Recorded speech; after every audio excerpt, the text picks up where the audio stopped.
Last lecture, we covered an overview of the federal and state court systems in the United States. Today, we turn our attention to the selection, retention, and removal, if necessary, of judges on either the state or federal levels. Obviously, judges are at the heart of the judicial process, perhaps one of the more important actors in the judicial process, not only because they decide cases and preside over court proceedings, but also because their decisions directly influence the outcome of disputes and even situations that never get to court because of the concept of precedent and stare decisis that we've discussed previously. Let the decision stand, which affords to previously decided cases the ruling in present cases. At the onset, you should recognize that most democratic nations have adopted selection systems that emphasize legal competence and independence from popular control. In fact, throughout continental Europe, there exists a professional corps of judges that are educated and trained to be a judge from as early as when the judges in college and as early as when they're a university student. These individuals are identified and selected at an early age based upon merit and qualifications to be judges, and not by political means.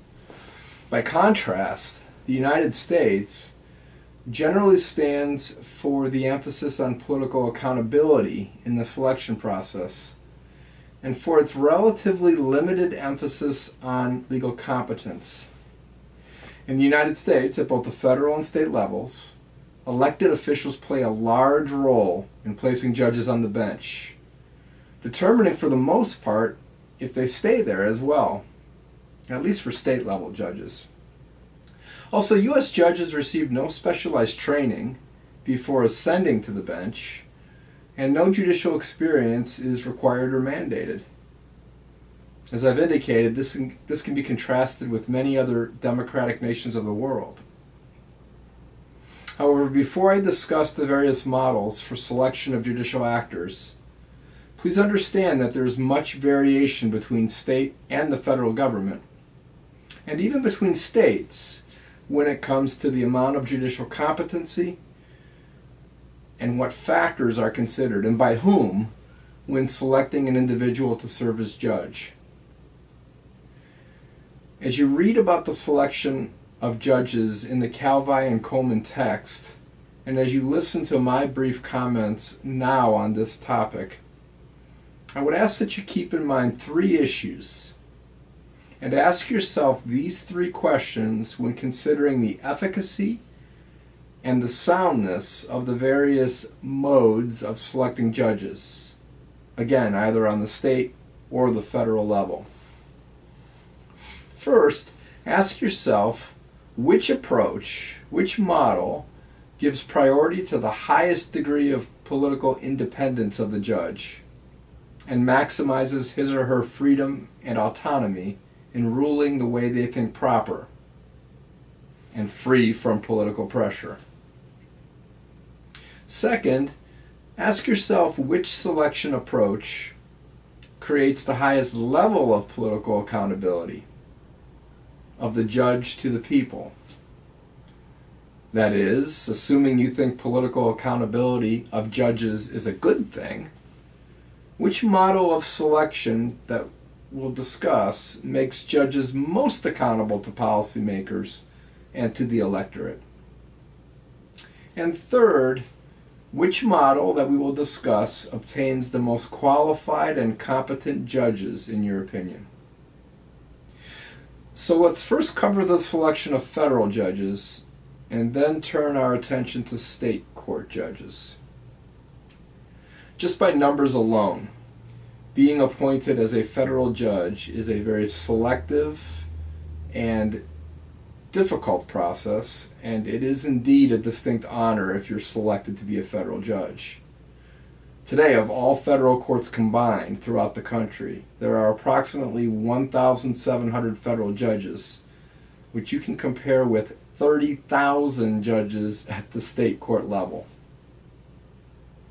As the book points out, the selection of these federal judges is a deceptively simple process.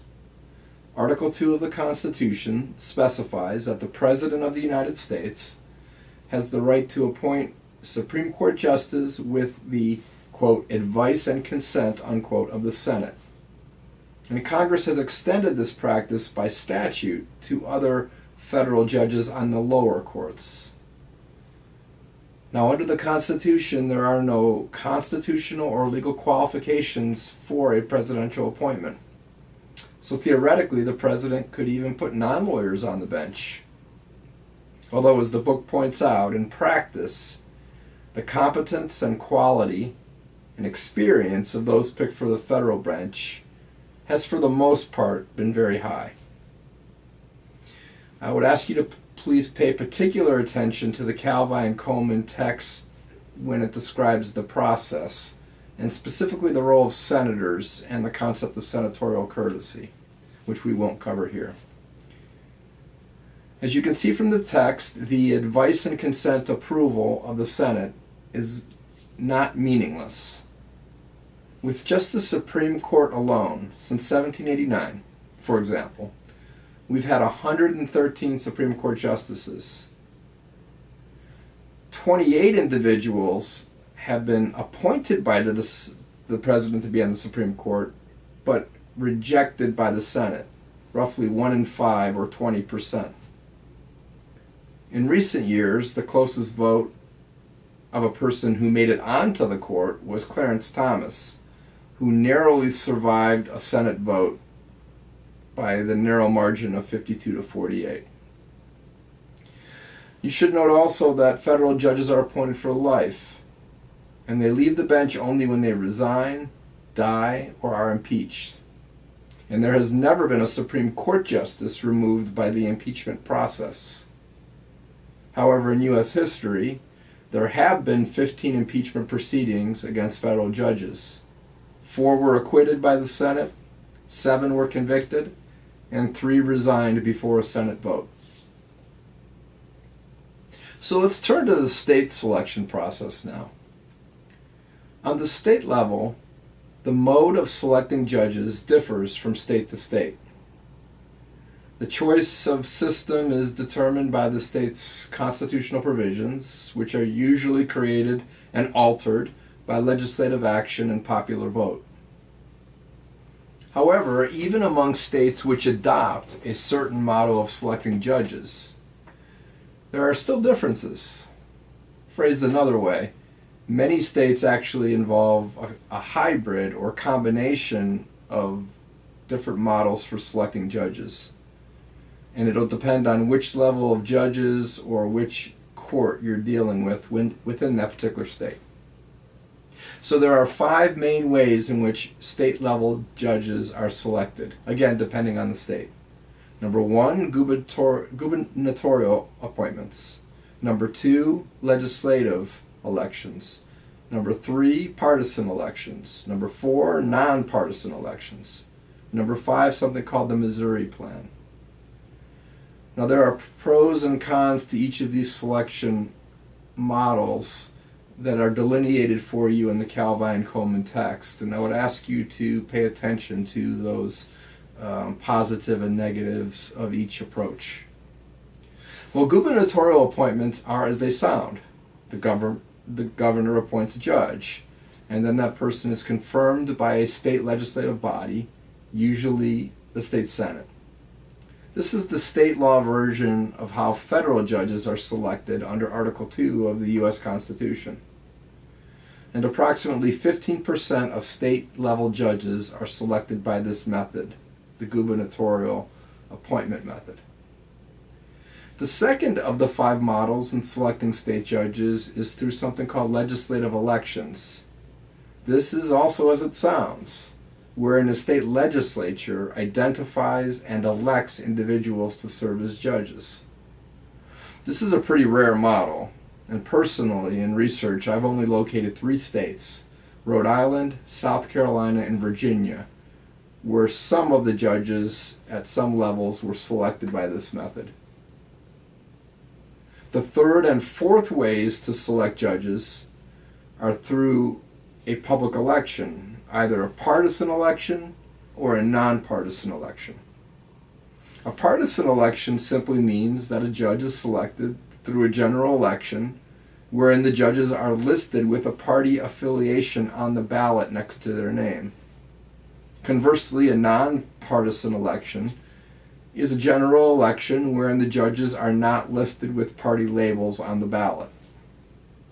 Approximately 50% of the states select judges through direct election, either partisan or nonpartisan. The last model of selecting judges is a merger of these various models and was meant to, number one, increase the level of competency of the selected judges, while also minimizing, number two, the role of partisan considerations in the selection. This last mode of selection is called the Missouri Plan. So it's put forth first in Missouri, as you might imagine, by name. But it's now been adopted in approximately 25% of the states. Under the Missouri Plan, a commission or committee of experts produce a list of names of viable judicial candidates to ensure quality, and then the governor appoints from the list. Governor is restricted to names on that list. And after the judge has served for a short period of time, usually a year or so, voters then, by election, decide whether or not to retain the judge on the bench. Now, in the next lecture, I will critique the model of selecting judges by election on the state level, which again covers about 50% of the states in how they select judges. And also in the next lecture, I will discuss removal options for judges, either on the federal or state levels.